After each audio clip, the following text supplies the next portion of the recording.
Welcome to the Tesla Economist. Please hit the thumbs up and don't forget to subscribe. I'm hearing this question a lot lately. Is Tesla overvalued? So before I give you the answer you're looking for, let's run through some scenarios of why Tesla is not overvalued.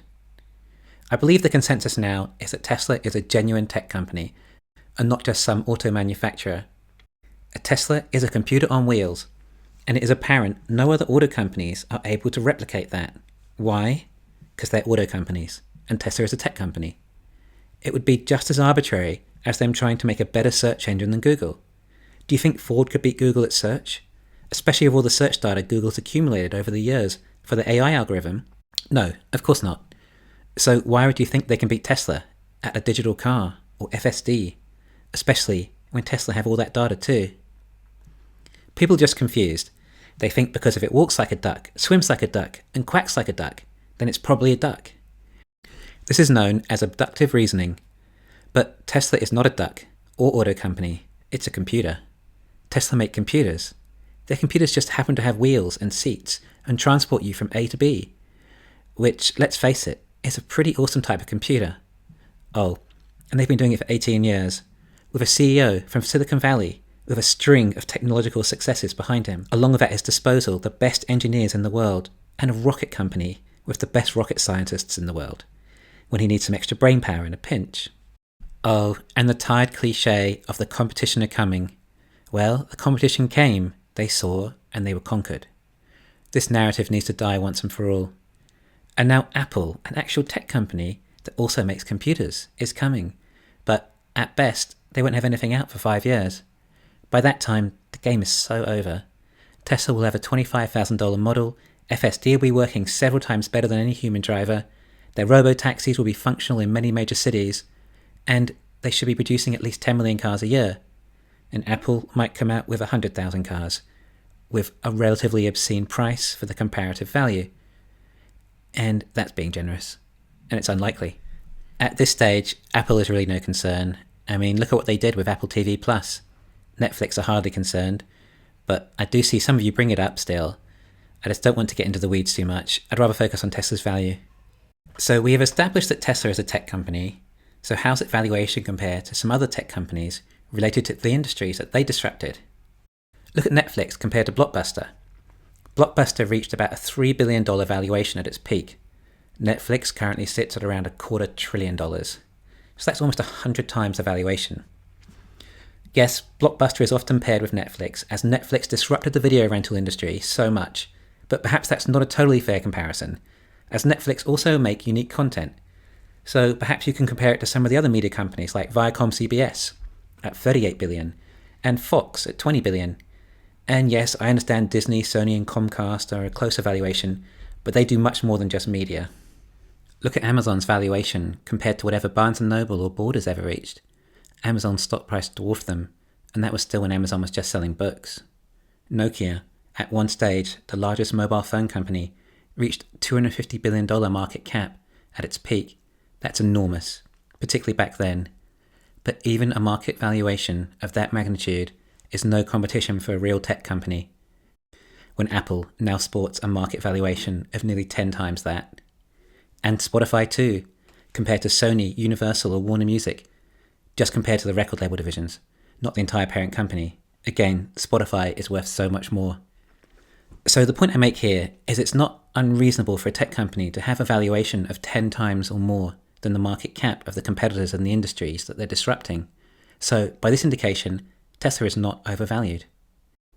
And in all other industries, they were usually oligopolies, and the disruptor becomes more of a monopoly, with a few other companies that tag along any way they can, whether through differentiation or brand power.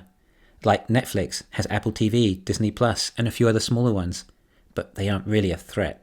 Just like Tesla may have a few other niche players tag along, but likely only as EVs, no match for a Tesla's robotaxi network. And yes, sure, there are a lot of substitutes to Apple's iPhone, but when you look at the market cap compared to the competition, they dominate. And all the competition are competing with much slimmer gross margins. So that in itself is enough to justify Tesla's stock price, if it were just a technological transportation company. But don't forget, they have energy too, and there is a lot of money in energy. So what's going to happen when Tesla disrupts that space? Right now we're seeing what's happening in Texas, and there are houses that still have power thanks to their Tesla Powerwalls. We've barely seen the start of Tesla's disruption of energy, but we have seen how successful they have been with the energy storage projects so far in the likes of Adelaide, Australia, in 2017. It cost taxpayers $200 million to install and supposedly saved consumers $116 million just in 2019 alone. If you factor in how much more efficient and lower cost Tesla's 4680 batteries would be, then these returns are unfathomable. Tesla also built a huge solar energy plant in Kauai. In case you didn't know, electricity is very expensive in Kauai. I stayed in an Airbnb there once, and it didn't even come with air conditioning for that reason, which I assure you is somewhere you would welcome it. Electricity is also expensive in Australia, and you'll see a large number of homes with solar on their roofs already. On battery day, I was actually expecting two types of batteries, a lightweight, more efficient battery for vehicles, and a heavier, cheaper one for energy storage, as they don't need to be transported. But to my surprise, they only created one. I still wonder if they might bring out a new energy storage battery later on, when they decide to really expand that side of the business. I think Tesla is still moving relatively slow in battery energy storage, because they want the batteries for their cars. The cars are likely more profitable per battery sold. Think about it. Due to the fact that batteries are scarce, Tesla needs to decide on the best place to allocate every kilowatt hour. If, for example, the end product on a Powerwall might only profit $100 per kilowatt hour, whereas the same batteries placed in a car, they might profit $200 per kilowatt hour. This is particularly true when we look at the Tesla Semi. Elon has said that the Semi takes about 5 times as many batteries as a car. Well, it's simply more profitable to sell 5 more cars instead of one Semi, which is the main factor holding back the semi-truck.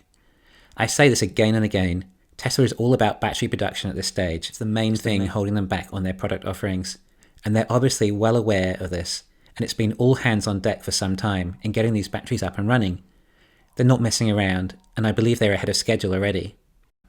I mean, the fact that the new Model Ys in Berlin are going to use 4680 batteries already shows a tremendous advance, and supposedly the German Model Ys should be rolling off the production line around July, with 4680 batteries likely made in a factory next to the Model Y factory, showing huge advancements.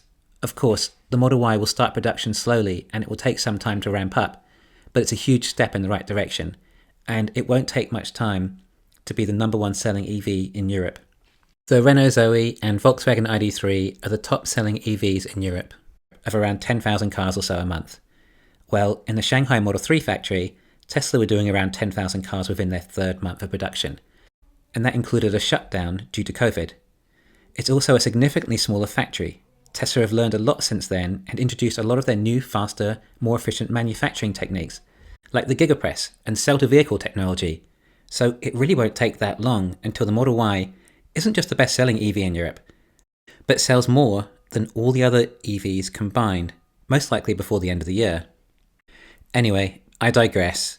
So the other factor of why Tesla is not overvalued is that it's a growth company.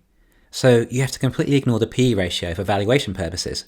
The closest equivalent to measuring PE for a growth company, in my opinion, would be their free cash flow to market valuation. And by the time all their current factories are ramped up, Tesla's current valuation would be around 30 years of their current free cash flow. And that does not include their factory in India. So if in 5 years' time, Tesla are making 5 times as many cars, and the energy business didn't grow, robo-taxis didn't work, they made no more advances on manufacturing, and they stopped making any more investments, then Tesla would have a PE ratio of about 6. And sure, you can argue that more competition will come in and reduce their margins, but will they though? So is Tesla actually undervalued? Well, possibly. To be honest, it really comes down to FSD more than anything. It is inevitable that FSD will be a thing, and it's clear that Tesla are so far ahead of the game. So there is a very good chance Tesla will have first mover advantage of FSD, which means they can dominate the robotaxi network. Their chances are good. In statistics, there is something called probability distribution, which is an equation that links the outcome of a statistical experiment with its probability of occurrence. So if we say that there's just even a 50% chance that Tesla are first to the robotaxi network, in my opinion it's probably more like 95%, but let's be conservative. And then the outcome is $5 trillion extra valuation if they achieve it, again being super conservative, it's probably closer to 20 trillion or more. Then if we multiply 50% by 5 trillion, then we get a valuation of 2.5 trillion, in addition to their other businesses. Now, some of that has already been calculated into the current price, but minimal. But as Tesla get closer and closer to achieving it, we will start seeing more believers do some back-of-the-envelope math and realize the potential of robotaxis. This is also how asymmetric investing works. You assign a probability of a certain occurrence that might happen. You calculate the return the occurrence might generate and decide whether it's worth it. For example, you might say there's a 25% the US dollar might go into hyperinflation. And if that occurs, Bitcoin might go up 10 times. Therefore, you have a 1 in 4 chance of making 10 times your money. You may lose this one, but if you keep making bets like that, weighted heavily on a positive return, eventually you do win. So it's up to you to decide whether Tesla is overvalued or not, but in my opinion, there appear to be plenty of reasons that it's not. Thanks for listening, please hit the thumbs up and don't forget to subscribe.